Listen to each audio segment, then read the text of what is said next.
Yo, what's up guys, JT here. I'm going to be bringing you a quick update video today.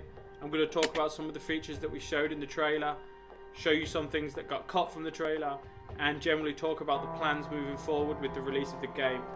I'm actually going to kick straight off with this here guys, and the first thing I'm going to show you is the credits tab. That's implemented now. If you are a backer of the game, you'll be on this list. If you do pre-order before the Steam release, you'll also be on there. Over on the play window, the history tab now works, favorites is also implemented, and the own tab will show you the servers that you actually own. The friends tab isn't quite implemented yet, but you will be able to connect with your friends via the Steam overlay. I've actually taken a bunch of footage here. I tried to play through the game a little bit. I got quite a lot of content. I'm actually going to have some cuts in this video, sort of take you through the day and really just show you the bits that really I think that you'll like to see. One of the first things I'm actually wanting to talk about here is the view distance. Some of you might remember from the stress test that it was set to around 1,000 meters. Maybe you've seen it in some video or something. We've actually optimized things. We've combined some terrains in the distance, and we've actually managed to get that up to about 10,000 meters now, with some performance gains as well, which is always nice. I'm going to go ahead here and equip an axe, and the first thing I want to show you on the axe is the inspect readout that we've added.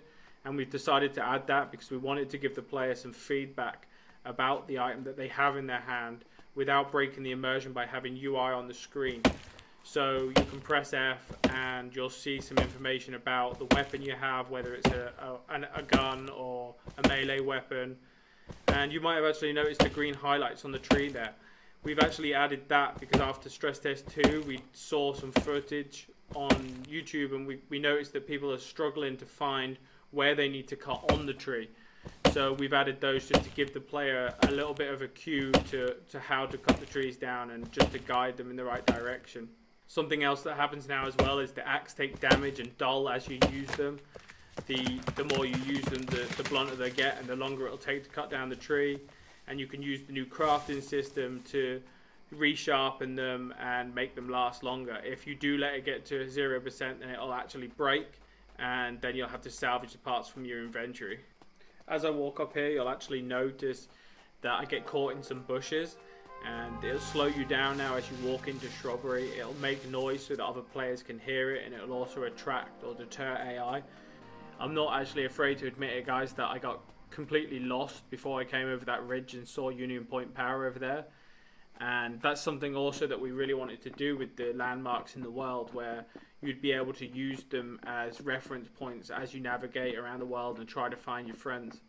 I'm actually going to head into town now because I know I'll be able to find a water barrel over there. We didn't want to make finding water difficult because we feel in this kind of environment it would be pretty easy. What we do want to do is add the challenge of purifying that water and making it safe to drink. So you can see this water barrel here. You don't actually know if it has water in it before you try to take it. It's a chance system where you walk up to it and find out. They will refill after it's rained, and they are persistent between players, so if you take all the water out of it, it won't be there for another player. But like I said, getting that water should be fairly easy. I actually head over into the woods now, where we're going to set up a little bit of a camp and actually show purifying some of that water on a campfire. I'm going to actually go ahead here and just give all the items for setting up this camp because I really didn't want to find them all. And this is also something that you guys will have access to. If you're a server admin, you'll be able to give yourselves items, you'll be able to give other player items if that's something you want to do. And there's loads of different variants of the give command. You can give single items, you can give items with quantity, or you can look up give, and all kinds of different options for that. You can actually see here that I forgot one of the IDs, so I just did try give and then a name, and it will basically look on the system and see what there is to give you that matches that name, and it'll try to give you it. You can see that I actually place a tent now, and that serves as a mobile logout point in the world. If you do use something like this, then you'll sign back in exactly where you did log out, and if you don't, then you'll log back in somewhere near where you signed out. You can see that I'm placing a fire here, and I'm just adding some parts to it, and we're going to use this after we've shown you the crafting system to actually purify the water and make it safe to drink so that you don't have a chance of getting sick. I'm actually showing the new crafting system here now, and we added this because we felt that the old system was becoming a little bit clunky with the lists. The lists were becoming a little bit long, and it was becoming hard to find exactly what you wanted to craft. So we've added this recipe system where you can assign stuff to the recipe and just find out yourselves if it is actually something that can be crafted. We've added this wiki button here as well, which will actually open directly to a web page where you can find all the different recipes and just make it kind of easy to find that. And that will open in the overlay, the Steam overlay as well, if that's something that you want. That's just an option with all URLs in the game in the settings, where you can check that on if you want it to open in the Steam overlay, or off if you want it to open in your regular browser.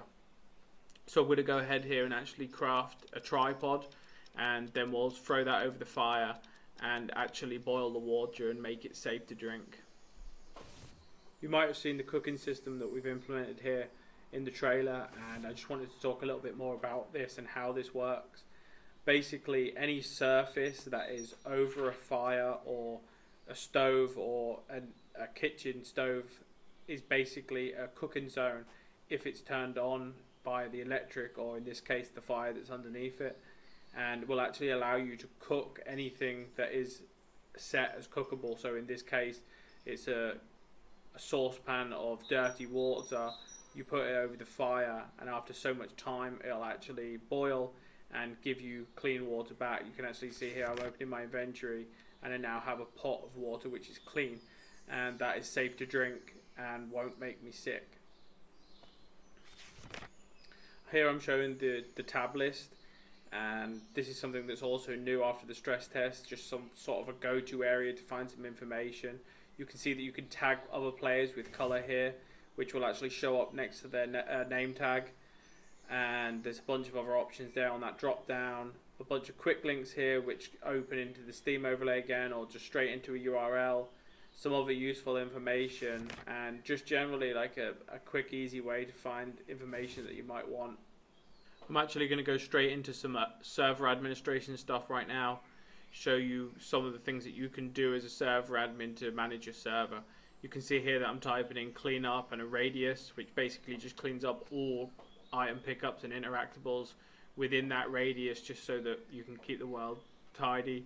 I'm setting myself to God mode true there, so that I can't take any damage. TP is also implemented in the game. You can TP to coordinates, or you can TP player to player, or TP yourself to a player, or a player to you. You can also teleport yourself to spawn points by doing / spawn point and then the number. I don't actually show it here, but that's in as well, which you might find useful if you want to set a spawn point, or just generally teleport somebody to another spawn point so they can meet up with their friends. You can kill other players if they're, say, griefing or whatever, something like that. You can mute them in the chat, which is persistent and mutes them indefinitely. They will be able to whisper to administrators. You can add to your stats. Here you can see I add to my hydration stat, and you can also do this for other players as well. So you would just do / the stat you want to update, the name of the player, and then the amount you want to increase it or remove it by. You can ban people as well, unban them all via the chat, and you can also do that via the server panel as well, which I'll actually go ahead and show you right now. This is the Zelona All-Gamer game server panel that's been developed for Survive the Nights by Clinton. If you host a server through All-Gamer for Survive the Nights, you will actually get access to this panel. You can see here on the main page that you can start and stop your server, and I'm going to go ahead in here and click on my server, and you can see a little bit more information about it. You can change the name here, update it, restart it, and things like that. Over on the configuration tab, you can change all of the server's configuration. I won't go into too much detail about each of these options, but basically this saves you having to edit text documents and will really allow you to run the server the way that you want to do it. You can change all different kinds of things, and you can see I scroll down here and actually show you some of the description of some of the options that you'll have access to. Over on the permissions tab, you can see that you can create user groups. User groups work in a hierarchy system, So the higher they are in the group, the lower permissions that they have. And you can create permissions here. You can assign permissions to those groups. You can also change the chat prefix colors of those groups just down here. And you can also assign what the chat prefix should actually say in game. The next tab's the console. You'll be able to see all your chat messages in here and just keep an eye on how your server's running, any errors that you might need to report to the devs, things like that. The tasks tab lets you set tasks for the server, like restarts, lets you schedule those for when you want them rather than when they need doing. The backups tab is just for taking a backup of your server database in case of any corruption, anything like that. And the tools tab just has a little utility on it for deleting your database in case you want a clean server. Okay, and we're back in game. I'm actually going to show you guys a few weather states here in the background while I talk a little bit about zombie spawning and the alpha. These commands that I'm inputting right now, I'm actually forcing the weather. All these states will dynamically happen in the game as you play. Server admins will also have access to these commands as well. So as of Alpha 1.0, which will be hitting Steam fairly soon, zombies will actually spawn dynamically around the world. During the day you won't find them outside. They'll generally be lurking in houses and just hiding in dark places. We've done this because we want to approach the zombies from the perspective that during the day you can spend it preparing for the night. During the night, zombies will actually spawn outside. They'll be more aggressive and they'll actively seek other prey for food, and you'll actually have to fend those off more. As for the Steam Early Access, we're really positive at the moment. We're really confident about where the builds are. We're wanting to polish things off just a tiny little bit more. Even though we will be going onto Steam as an early access game, we want it to be a fun experience for the people who play.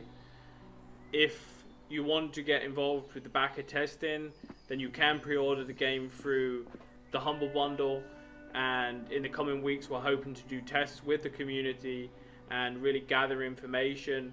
But overall the plan is to be on Steam this summer, and we're going to really take it from there and continue the development once we hit Steam and really make the game awesome.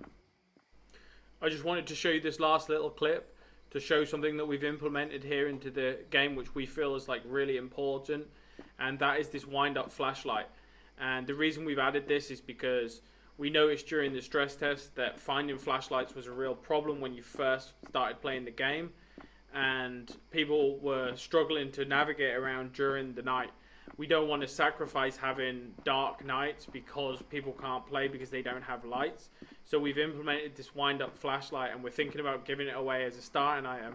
And as you can see here, it's super dim, it's almost useless, but you'll be able to have a source of light which is renewable. You can wind it up. It will make a bunch of noise which will attract zombies, and just generally be something that just allows you to play the game during the night, during your first game night.